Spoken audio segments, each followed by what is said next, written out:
My husband cheated once, but my revenge lasted forever. My name is Zara Blake. I found out on a quiet evening that should have meant nothing. The house was calm, too calm. The kind of silence that feels safe at first, until it doesn't. The lights were soft, casting long shadows across the kitchen floor. Even the clock on the wall seemed slower, like time itself was resting. I had just wiped the counter when his phone lit up beside the fruit bowl. I wasn't looking for anything. I had no reason to. That was what made it worse. The message appeared clearly on the screen. I missed last night already. My hand froze midair. Not slowly, instantly. Like my body understood before my mind could. My heart didn't break. It paused, like it refused to move forward. I stared at the message, waiting for it to change, hoping my eyes had made a mistake, giving my mind time to turn it into something harmless. But it didn't change. It stayed the same, clear, simple, cold, no name. Just a number. And somehow, that made it worse, because numbers don't lie. People do. Upstairs, I heard the shower turn off. Footsteps followed. Slow. Approaching. I had seconds. Seconds to decide who I would become next. The woman who reacts, or the woman who waits. I placed the phone back exactly where it was. Perfectly. Carefully. Then I smiled. Not because I was okay, but because in that moment, something inside me changed forever. That night, I didn't cry. That was the first thing that felt wrong. I thought I would break. I thought the pain would come fast and loud, but it didn't. What came instead was something quieter, something sharper. I lay beside him in bed, staring at the ceiling while he slept, peacefully. That was the part that stayed with me. Not the message, not even the betrayal, but the way he could sleep so easily next to me, like nothing had happened, like I was still the only person in his world. That told me something important. This wasn't new. This wasn't a mistake. This was something he had already accepted. I turned my head slightly and looked at him in the dark. The same face, the same man, but something felt different. Or maybe I was finally seeing clearly. I didn't move closer, didn't touch him, didn't say anything. Because I understood something in that moment. Reactions give people control. Silence takes it back. So I stayed still, eyes open, mind awake, and slowly, I began to think, not like someone hurt, but like someone preparing. The next morning, I became someone new, not suddenly, not dramatically, quietly. I woke up before him and moved through the kitchen like nothing had happened. Eggs, toast, coffee. Strong and slightly bitter, just the way he liked it. Every movement felt controlled, measured, intentional. He walked in stretching, relaxed, unaware. "Morning," he said, smiling. That smile, the same one I had trusted for years. Now it felt unfamiliar. I returned it. "Morning." No crack in my voice, no hesitation. He sat down and picked up his phone, scrolling, calm, comfortable, safe, like a man who believed his secret was hidden. I watched him carefully, not as a wife, but as someone observing behavior. "Busy day?" I asked. "Yeah," he said. "Meetings all day." Meetings. The word felt different now. He didn't hesitate, didn't look away. That was what stood out, not the lie. The ease of it. "I hope it goes well," I said. "It will," he replied. Of course it would, because he wasn't worried. And as he walked out that door, he had no idea. He had already lost me. Silence became my strategy. Not the weak kind, the dangerous kind. I didn't check his phone again. Not immediately. I didn't follow him, didn't question him, didn't react. Because reacting gives people time to prepare. And I didn't want preparation. I wanted truth. So I observed. That was enough. Patterns started to show themselves quickly. Late evenings. Short replies when I spoke. Long attention when he texted. Small smiles that didn't belong to me. It wasn't one big sign. It was many small ones. That's how truth works. It builds. Quietly. One evening, he stepped outside to take a call. I stayed inside. but I moved closer to the curtain. Just enough. His voice changed. Softer, lower, familiar. The way it used to sound when he spoke to me in the beginning. "I can't wait to see you," he said. My chest tightened, not from pain, from confirmation. Tomorrow, same place. Same place. That meant this wasn't new. This was routine. Comfortable. Planned. I stepped back before he came inside, sat down, picked up a book. When he walked in, I looked up calmly. "Everything okay?" He nodded. "Just work." I smiled. And for the first time, his lie didn't hurt me. It sharpened me. It took me 2 weeks to find her name. Not because it was hidden well, but because I chose patience. And patience reveals everything. That afternoon, he rushed out and forgot his phone. That had never happened before. Careless. And carelessness only comes with comfort. I picked up the phone slowly, unlocked it, and there it was. Evelyn. The heart didn't shock me. It confirmed everything. I opened the messages, scrolled slowly. Carefully. I didn't rush. I read everything. Jokes, plans, pictures, memories they were already building. "She trusts me too much," he had written. I stopped. Read that line again. That one sentence explained everything. Trust hadn't protected me. It had exposed me. Evelyn's messages were light, easy. She wasn't asking for anything serious, just attention. And he was giving it freely, without hesitation, without guilt. I placed the phone back exactly where it was. No anger, no tears, just clarity. And clarity is more powerful than pain. After that day, something inside me settled. Completely. No more confusion. No more doubt. Just truth. And truth brings control. I stopped thinking like someone betrayed and started thinking like someone preparing. Every move became intentional, every word measured, every reaction controlled.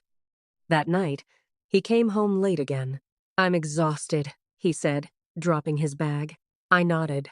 "You should rest." He paused, looked at me carefully. "You're not going to ask where I was?" I shook my head. No, that answer stayed with him. Because it didn't fit. He expected questions, emotion, reaction, but I gave him nothing. And nothing is harder to fight than something. I didn't rush. That was my advantage. I rebuilt myself quietly. I woke up earlier, started exercising again, went on long walks, read books I had forgotten about, things I used to love, things I had slowly stopped doing, not because he asked me to, but because I had built my life around him. Now, I was taking it back. Piece by piece. He noticed. "New routine?" he asked one morning. I smiled. "Just trying something different." He studied me. "You seem happier." "I am," I said. That confused him. Because happiness without him was something he never expected. And that was when I saw it. The shift. The moment he realized he was no longer the center of my world. I started going out more. Not to escape, but to rediscover old friends, old places, old versions of myself. One evening, I dressed up and left the house. No explanation, no details. When I returned, he was waiting. "Where did you go?" he asked. "Out," I said calmly. "With who?" I paused, just long enough. "Does it matter?" He frowned. "You've never been like this." I smiled faintly. People change. That answer unsettled him. Because I was no longer predictable, no longer easy to read, no longer his. And that was when the balance shifted. He thought he was in control, but he wasn't anymore. Because while he was busy hiding things from me, I was becoming someone he didn't understand.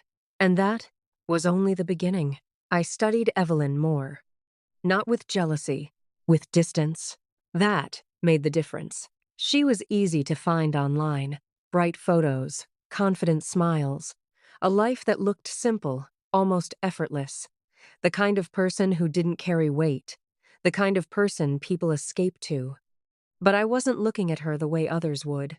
I was looking for patterns, for meaning, for purpose. And what I saw was clear. She wasn't dangerous. She was convenient. A distraction. A place where he didn't have to be responsible. Where he didn't have to think about consequences. And that realization changed everything. Because it meant the problem had never been her. It was him. He chose easy over real, temporary over lasting, comfort over commitment. And once I understood that, I stopped questioning myself completely. I didn't compare. I didn't doubt. I didn't shrink. Instead, I became sharper. Because now, I wasn't reacting to betrayal. I was understanding behavior. And once you understand behavior, you can predict it. Preparation became my focus. Quiet, careful, complete. I started with the basics. Finances, accounts, documents. I reviewed everything slowly, making sure I understood every detail. I made copies of important files and stored them safely. I ensured that nothing tied me down in a way I couldn't control. I didn't rush. Rushing leads to mistakes. And I couldn't afford mistakes. At home, I continued playing my role perfectly. I smiled. I spoke normally. I laughed when needed. But inside, everything was calculated. Every move had purpose. He noticed nothing. Because he was still comfortable, still confident, still blind. That worked in my favor. Because people only hide things carefully when they feel watched. And he didn't feel watched. He felt safe. And safety makes people careless. The house began to change. Not loudly, but deeply. We spoke less, shared less, connected less. But there were no arguments, no tension, just distance. A quiet kind of distance that slowly replaces everything. He tried to fix it. In small ways. Jokes, casual touches, movie nights, but it all felt forced. Like he was trying to repair something he didn't understand. One evening, he looked at me and asked, "Are we okay?" I held his gaze. "We're fine." And that was the truth. Because what we had was no longer something that could break. It had already ended. He just didn't know it yet. The mistake came quietly, just like everything else. We were sitting together when it happened. A normal moment. Nothing special. Nothing important. Then he said it. "Evelyn, can you—" He stopped. Too late. The word had already escaped. The silence that followed felt heavy, sharp, final. I turned my head slowly. "Who is Evelyn?" He froze. Not completely, but enough. Enough for me to see everything. In that moment, there was no more guessing, no more doubt, just truth. "I know everything," I said. My voice was calm, steady, controlled. He stared at me. "What do you mean?" "I mean the messages, the calls, the meetings, her name." His face changed, slowly, like reality was catching up to him. "You went through my phone?" I almost smiled. "No," I said. "You showed me. You just didn't realize it." He stepped back, ran his hand through his hair. "I was going to tell you." "No, you weren't." That hit him, because we both knew it was true. "I didn't want to hurt you," he said. "You already did." Silence filled the room. But this time, it felt different. Not heavy, not painful, just clear. "It didn't mean anything," he said quickly. The words came too fast. Like they were already prepared. "It just happened." I looked at him carefully. "You don't accidentally build something with someone," I said. He swallowed. "It wasn't like that." "It was exactly like that," I replied. I stepped closer, not in anger, in control. "You made time for her. You gave her attention. You created something." "It was just stress," he said. "Work has been a lot." I nodded. "So you solved that by lying?" He didn't answer, because there wasn't one. "I can fix this," he said suddenly. "I'll end it. I'll block her. I'll do whatever you want." I watched him carefully. There was fear in his eyes now, but not the right kind. Not the fear of losing me. The fear of consequences. "That's not the point," I said. "Then what is?" "The point is, you already chose." "I didn't choose her," he said quickly. I shook my head. "You did. Every time you texted her. Every time you met her. Every time you lied. He looked down, and for the first time, he had nothing to say.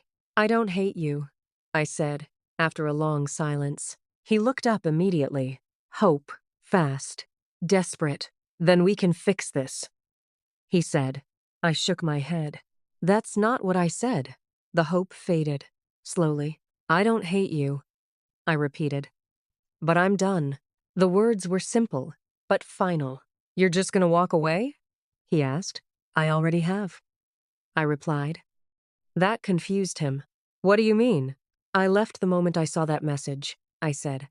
I've just been finishing things properly. His expression changed. Shock. Real shock. You've been planning this? I nodded. Yes. And in that moment, he finally understood. This wasn't reaction. This was decision. The next morning felt different. Not tense. Not emotional. Just empty.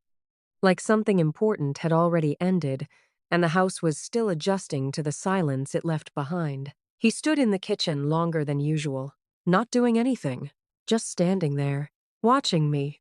Breakfast? He asked. I shook my head. I'm not hungry. He nodded slowly, like he expected something else. I didn't sleep, he added. I did, I replied. That answer unsettled him. I saw it in the way his posture shifted, because he expected me to struggle, to break, to show something, but I had already done that. Alone. Before this moment. Now, there was nothing left to process. What are we going to do? He asked. I looked at him. I'm leaving. The words landed calmly. No anger. No hesitation. When? He asked. Soon. That uncertainty stayed with him, because now every second mattered. Every word. Every moment. And he knew it. For the first time, he was no longer in control of what came next. I didn't pack everything at once.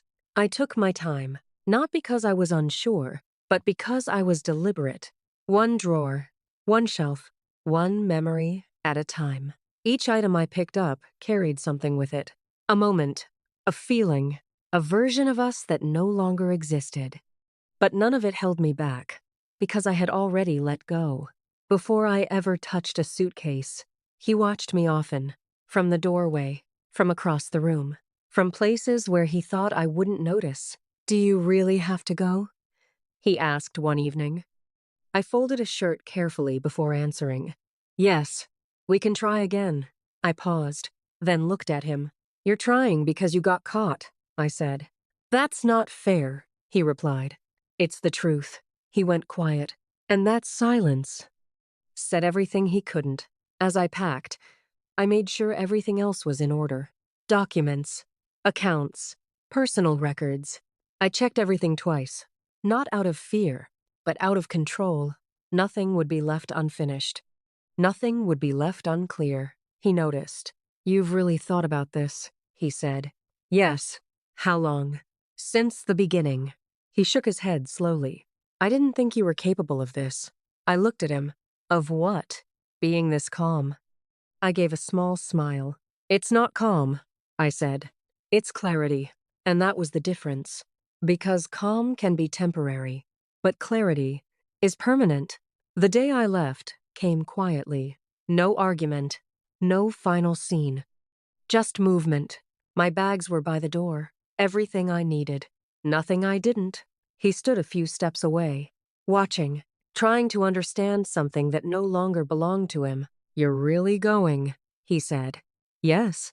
He opened his mouth slightly, then closed it, because there were no words left. No explanation that could change anything. I picked up my bag, walked toward the door, then paused, not because I was unsure, but because I wanted the moment to be complete. Take care of yourself, I said. He nodded slowly. You too. And that was it. No tears. No shouting. No drama. Just an ending. I stepped outside, closed the door behind me, and walked away, without looking back, because I didn't need to. Life after leaving felt unfamiliar at first. Not painful. Just different. The silence was no longer heavy. It was light. Clean. There were no hidden messages. No late-night calls. No quiet lies sitting between conversations. Just space. And that space felt peaceful. I created a routine. Simple. Steady. Mine. I woke up without tension. Moved through my day without second-guessing anything. For the first time in a long time, I wasn't waiting for something to go wrong. And that feeling was worth everything. He called. Of course he did. The first time, I stared at the screen and let it ring. The second time, I didn't even pick up my phone. Then came the messages. I'm sorry. Please talk to me. I made a mistake. I read them. Every word. But I didn't respond. Not because I was angry, but because there was nothing left to say. We had already reached the end, and repeating it wouldn't change anything. So I stayed silent, and that silence became my answer. Clear. Final. Weeks passed, then months, and slowly, life settled into something new, something stable. I focused on myself, my work, my growth, not as a distraction, but as a decision, because I understood something now. I didn't need anyone to complete me. I already was. And that realization didn't just change how I lived. It changed how I saw everything. I heard about Evelyn later, not directly, just through quiet conversations. She had left him. It didn't last. It never does. Because what begins in dishonesty cannot survive reality. The news didn't make me happy. It didn't make me sad. It just made sense. Because people who choose convenience eventually face truth. And truth doesn't negotiate. He tried one last time. A message. Long, detailed, full of regret. I've changed, he wrote. I understand everything now. I read it once, slowly. Then I put my phone down. Because understanding came too late. My revenge was never loud.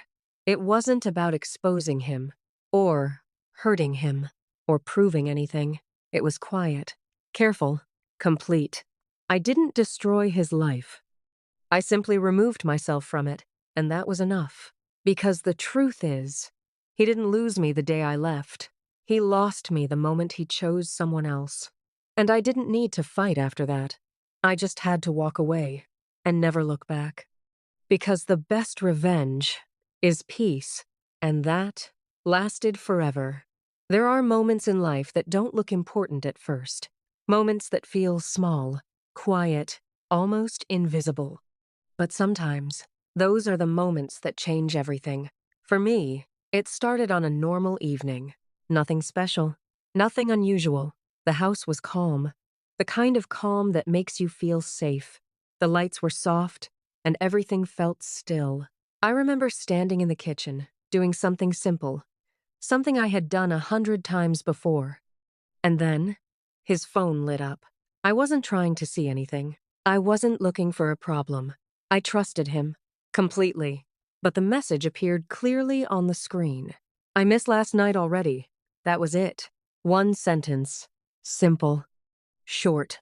But heavy enough to change everything. In that moment, something inside me didn't break. It paused, like my mind needed time to catch up with what my eyes had already seen. I remember staring at it, hoping it would change. Hoping there was some explanation. But there wasn't. Because the truth doesn't explain itself. It just sits there, clear, uncomfortable, real. And in that moment, I had a choice. React, or stay silent. Most people think strength looks like anger, like shouting, like demanding answers. But real strength sometimes looks like silence.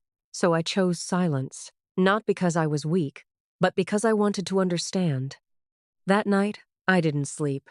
Not because I was emotional, but because I was thinking, watching, replaying everything in my head. And slowly, something became clear. This wasn't new. It wasn't a mistake. It was a pattern. The next morning, I acted normal. That was the hardest part. Smiling, talking, sitting across from him like nothing had changed. But inside, everything had changed. I stopped being a wife in that moment and became something else. An observer. I watched everything. The way he held his phone, The way he smiled at messages, the way his attention shifted when I spoke, it was all there. I just hadn't seen it before. Because trust has a way of making you blind. Days passed, and the truth started to build. Not loudly, but clearly. Late nights, excuses, small changes in behavior. None of it was obvious alone. But together, it told a story. And I listened. I didn't confront him. Not yet, because I didn't want lies. I wanted truth. Complete, undeniable.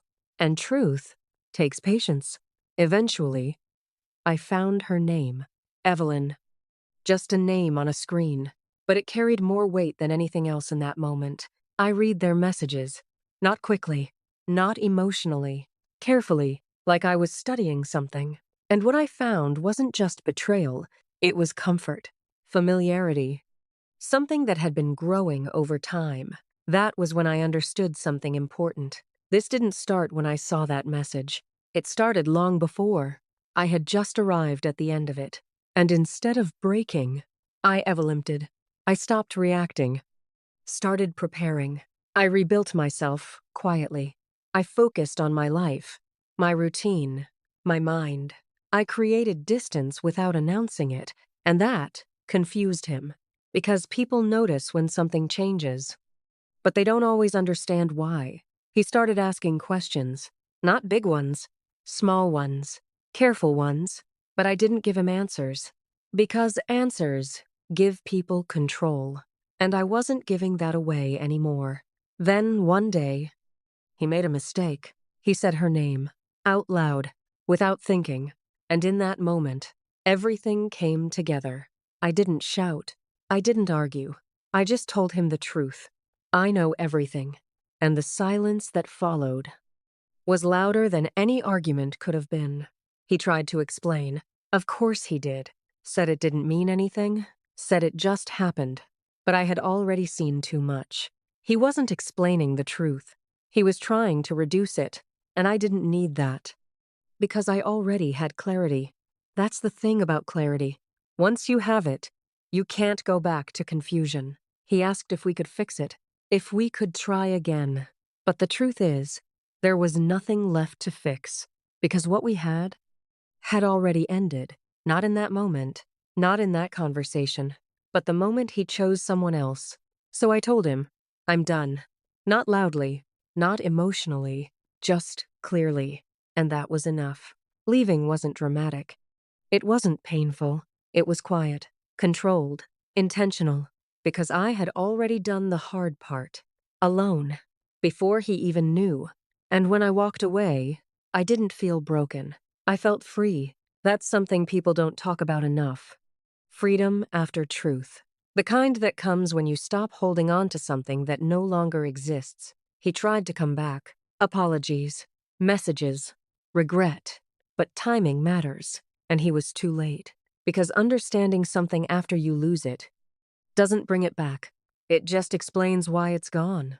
And I didn't need explanations anymore. I had already moved forward. People think revenge is loud, that it has to be seen, felt, heard. But the most powerful kind of revenge is quiet. It's choosing yourself. It's walking away without creating chaos. It's refusing to stay where you're not valued. I didn't destroy his life. I didn't expose him. I didn't fight.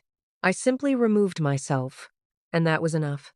Because the truth is, he didn't lose me when I left. He lost me the moment he thought I would never find out. And that's something no apology can fix. Some endings aren't meant to hurt you.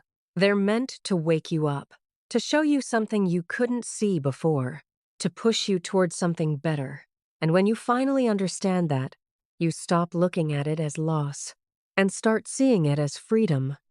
Because in the end, the best revenge is peace, and peace lasts forever.